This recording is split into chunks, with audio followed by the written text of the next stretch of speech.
Alright, peace, peace, peace. So this is going to be your mini reading. So, it's interesting, right? Because you have your moon in your first house. Then, my bad, you have your sun in your first house. Then you also have your moon in your 10th house.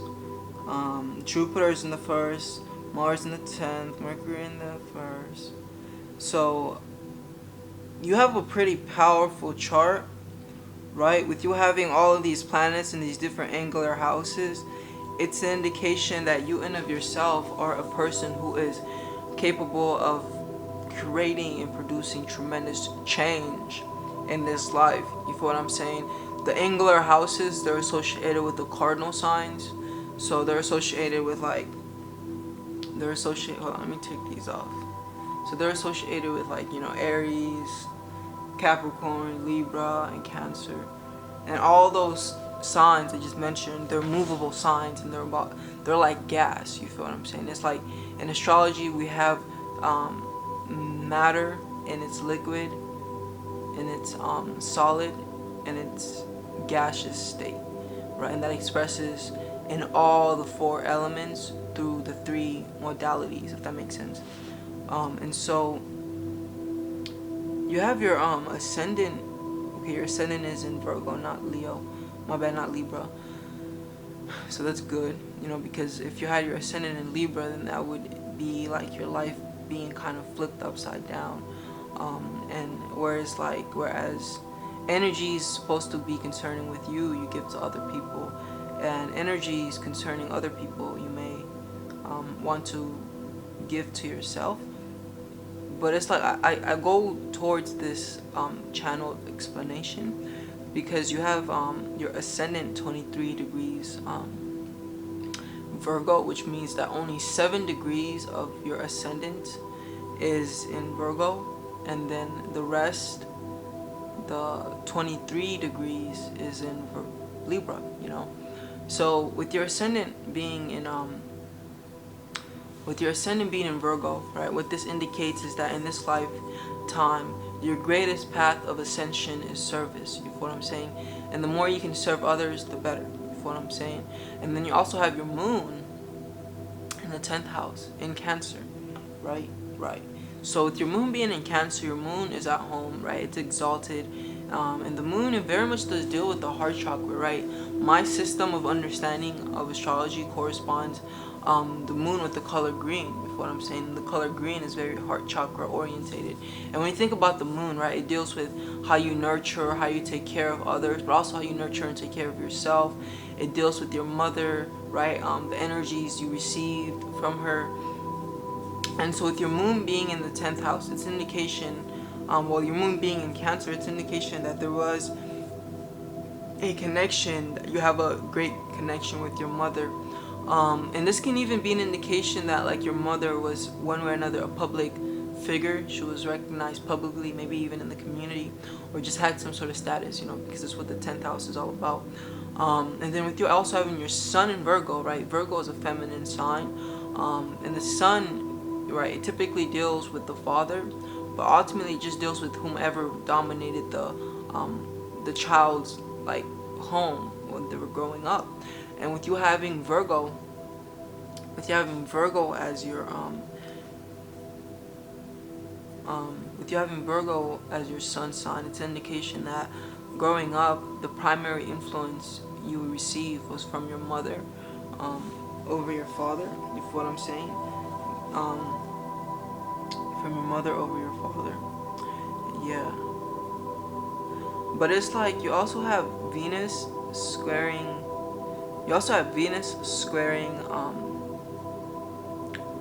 your moon. To me, that can kind of possibly indicate that the relationship that you had with your mother, it may not have been the most harmonious.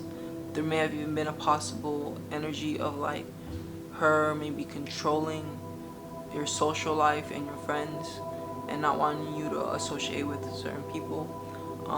And so with the moon being here in Cancer and sun being in Cancer, the mother is of great prominence. But then it's like the moon is squared by Venus, and Venus is the planet of harmony. It's also the planet of socialism, right? So socializing, getting along with others, and things like that. And so the moon, the sign of the mother, squaring Venus, the planet of how one enjoys oneself. You can even say that Venus is very much like a teenager, right? A teenager, and this teenager, she's just getting into her element of finding about her like sexuality and her romantic side, and just her desire to want to have a boyfriend, we can even say, you feel me? It's like the teenage years, right, where there can be a sense of, it can play out as rebellion, but ultimately it's just growing into womanhood and wanting to explore those different aspects. But that's what Venus is, right? She deals with romance, she deals with beauty, she deals with pleasures and things like that. And your Venus is in Libra. So with your Venus being in Libra, it does indicate that you are a very good people person. You feel what I'm saying? A real good people person. Now, let's go back into your moon in Cancer. But yes, with your moon being in Cancer, and I explained how the moon associates the heart chakra. This can be an indication of, and then the 10th house, right? It's a house that deals with the public. It deals with your status, your reputation, and how you're received publicly, right? And so your heart energy is tremendously like channeled in the arena of the public life, right? Your reputation, your status.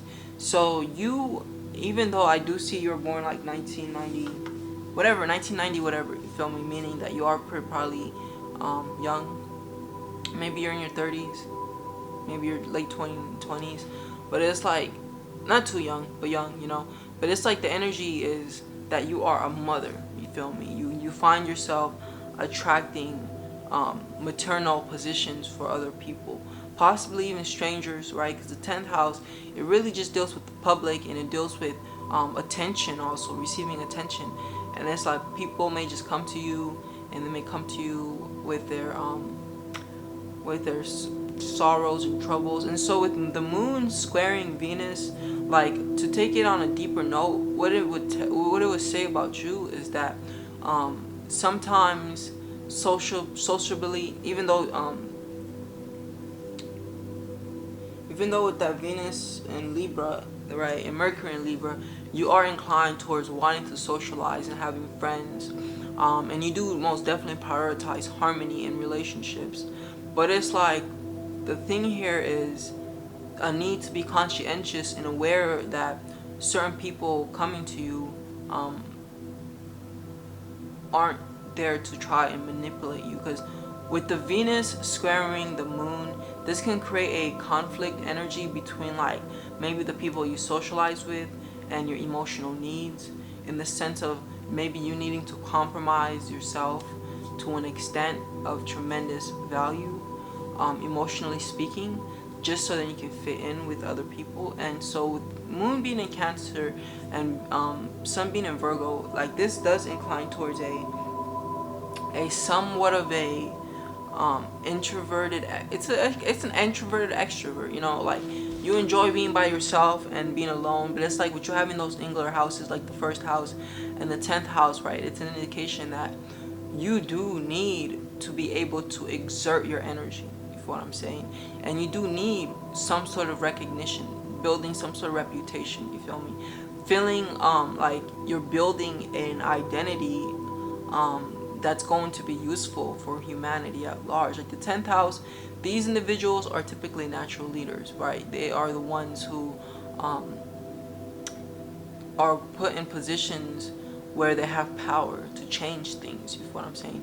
Publicly speaking, these are the world changers. And it's like with your moon being in the 10th house, you're here to change the world, but from like your heart chakra and your love and your ability to nurture and take care of others, you feel what I'm saying? But it's like of importance that you find equilibrium and you find ways to balance that energy, you feel me? And to not go in all the way into helping and loving others, that all of a sudden you have all these people and they're like leeching onto your heart chakra, you feel what I'm saying?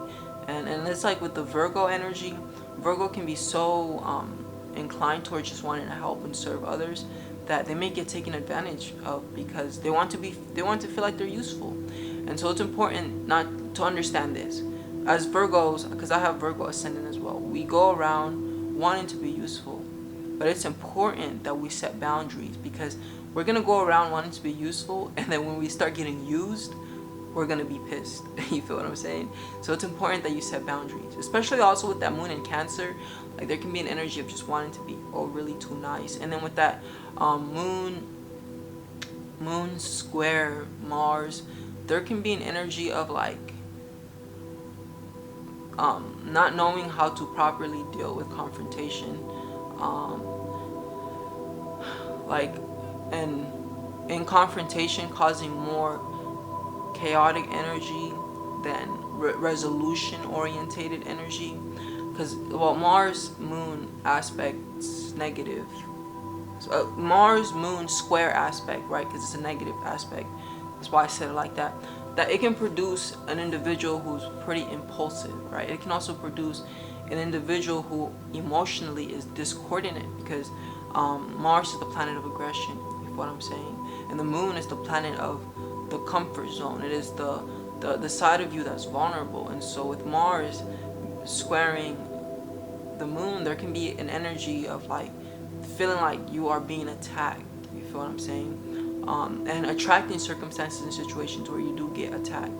So it's important to learn to protect your energy, but it's also important to learn to attain emotional equilibrium internally, what I'm saying. But yeah, that pretty much concludes like this mini reading for you. You know, it is a mini reading, so I didn't want to go too deep, because I do have other readings I have to do, you know. But yeah, you know, I hope that you enjoyed it, and I definitely do look forward to diving deeper with the reading concerning the full energies for you. But anyways, peace, and I hope you have a beautiful, lovely day. Namaste.